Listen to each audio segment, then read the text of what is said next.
Alright, so welcome back. Today I have something really interesting to work on, which is this, an AristoCraft 422. It's a wheel arrangement that I've personally never heard of before, and this was a model that used to be owned by a friend, and it does not work. And I forget how much I paid for it, or got it for, but it was fairly cheap, and it was just an interesting thing that I could not say no to. That's the short story. I'm not going to be testing this thing out because it's got a lot of stuff wrong with it, and I know it won't run anyway. But I have a little bit of a plan. First of all, we need to reattach a wire inside the engine, because that's the main reason it does not run. Then I want to figure out, because I've been told that when the body is on, the thing shorts out, but when it's off, it does not short. So I want to figure out what's causing the short and fix that. And then I want to go in and clean everything out. And then, if you haven't seen the tender, this is why. I don't have the wheels or anything for it, so I need to put some wheels on that, as well as some new trucks. They won't be able to actually match these exact style of wheels, but I'll do as close as I can. And the reason I haven't picked this up is because these wheels aren't attached. I need to make a new plate for this thing. The old one was made out of copper and it wasn't very good, so I'm going to be making one out of styrene. I don't know if I'll be making that on or off camera, but we'll see. And then lastly, after all that, I need to reattach the original light. So, with that out of the way, I'm just going to move everything out of the way and get straight into fixing the wire.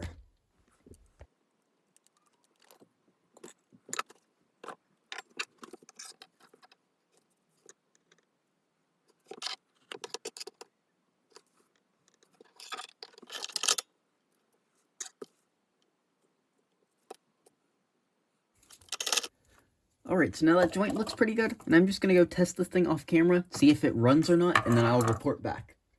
Alright, so it's now a very short minute later, and I have just tested it out, and it does in fact run with this new wire, and I can confirm that it does not run with the shell on. And I do have a theory as to this. You have this little gap here that seems to get compressed when you put a screw in there, and I think they're both metals that touch, and because of this gap, I don't think they're supposed to be touching. So what I'm going to attempt to do is I'm going to use one of these little KD washers, like have been used elsewhere on this model, like right over here, just to see if that'll help prevent any short circuits I might have. So I'm just going to do this, and we're going to screw the chassis back into the shell, if you can call it a shell, and if I can keep the washer on there.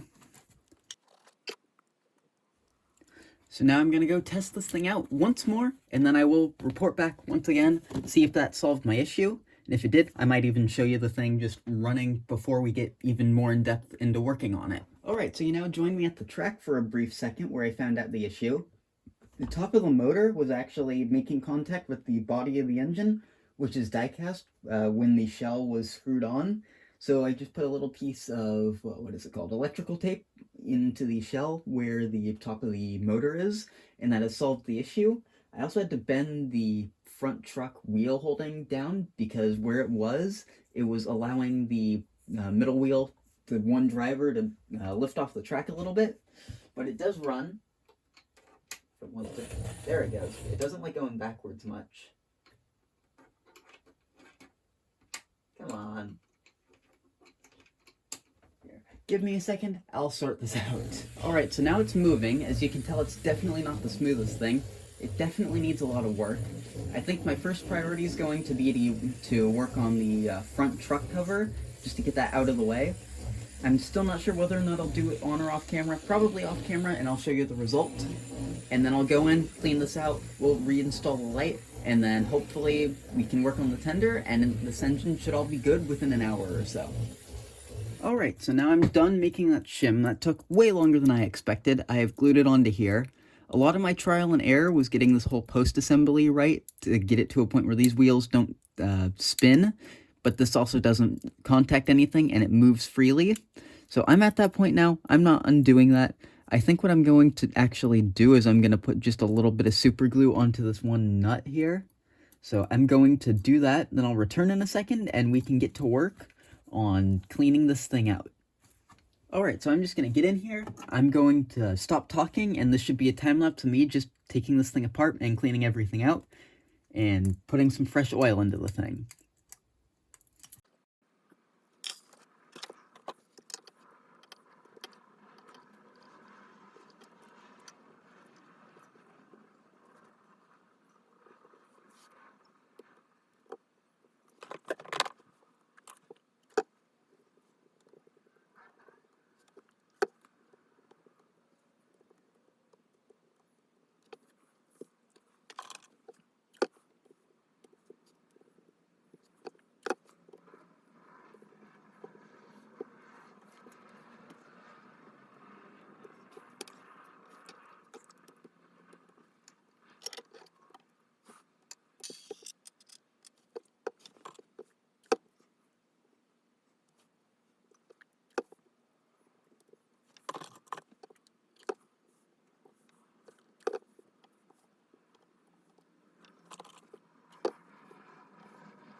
Okay, I know I said I wasn't going to say anything, but this drive system, for how small it is, has so much more dirt and crap in it than I thought it would.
Well, that's not gonna work. So I guess I'm gonna run this thing without a light. I'll look for something else. If I happen to have a spare light, I'll throw something on here. If not, we might just have to live without a light for a while. Alright, I did my best. I looked around. I do not happen to have a spare light that'll work with this thing. It's got a really odd position for a light, so it's not the most my concerns right now. So I'm just gonna put this whole thing back together. Make sure I've still got that electrical tape on there, and then we will go about building the tender back up.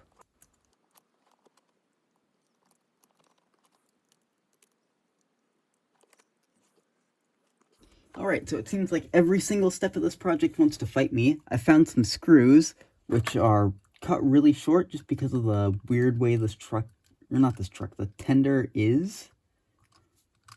So I'm just going to try and thread these in, see if they'll actually, stay.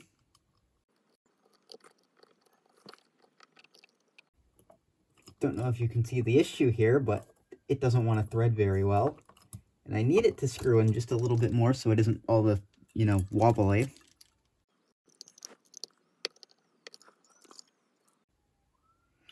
I might, for now, just have to call a slightly wobbly tender good, because it is getting kind of late, and I do want to finish this project tonight, and I don't want to have the tender be the thing that's holding it over another day. That said, I also don't want to rush this too badly and, break something.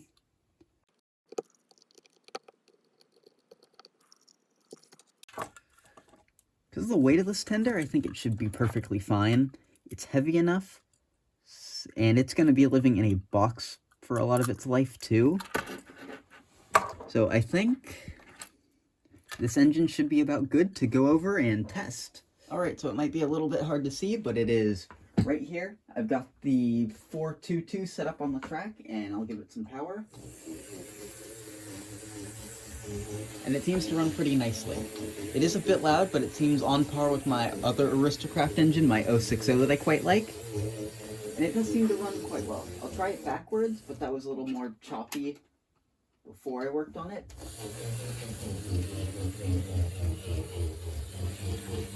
Seems to run half decently backwards as well. So while it's just running around for a little bit, I do want to say there are a few things I'd like to tweak on this project. The tender trucks aren't the best. I do want to spray that tender with a little bit of compressed air, just to help clean some of the dust off of it. And on my whole front truck part, I do want to add a spring, just like on a lot of other steam engines, because it'll help keep the truck planted, because it's not the most planted right now. And I might want to paint the top of that, but for now, I think that truck is pretty good. So, if you enjoyed this, thanks for watching, and hopefully I'll get some more restorations out in the future. This is quite an interesting model, and I want to do more in the future with it as well. So maybe a motor upgrade could be coming. And thanks for watching.